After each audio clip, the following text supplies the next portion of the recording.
కాడికి అయితే వచ్చాం ఫ్రెండ్స్. ఈరోజు సంక్రాంతి కదా, అమరలింగేశ్వర స్వామి గుడి కాడికి వచ్చాం. ఇప్పుడే కృష్ణానది దగ్గరకు వచ్చాం ఫ్రెండ్స్. ఇప్పుడైతే మనం గుడి లోపలికి దర్శనం చేసుకోవడానికి వెళ్తాం ఫ్రెండ్స్. కొద్దిసేపు అలా దర్శనం చేసుకొని వచ్చాను ఫ్రెండ్స్. దర్శనం చేసుకున్నాక అలా కాసేపు కూర్చున్నాం.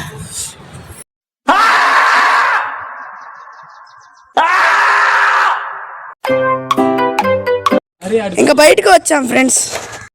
బుద్ధుడి బొమ్మ దగ్గరకు వచ్చాం ఫ్రెండ్స్. బుద్ధుడి బొమ్మ దగ్గర ఉన్న కృష్ణానది ఇదే. బుద్ధుడి బొమ్మ కన్స్ట్రక్షన్ లో ఉండడం కారణంగా లోపలికి వెళ్ళలేదు, అందుకే ఇప్పుడు బయట నుంచే చూపిస్తాను ఫ్రెండ్స్.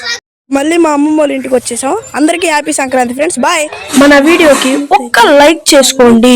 ఇంకా మన ఛానల్ ఎవరైనా సబ్స్క్రైబ్ చేసుకోకపోతే పక్కనే ఉన్న సబ్స్క్రైబ్ బటన్ ని నొక్కేయండి. ఇంకా మేము కొత్త వీడియోలు ఏమైనా పెడితే మీకు మెసేజ్లు రావడానికి నోటిఫికేషన్ ని ఆల్ లో పెట్టు.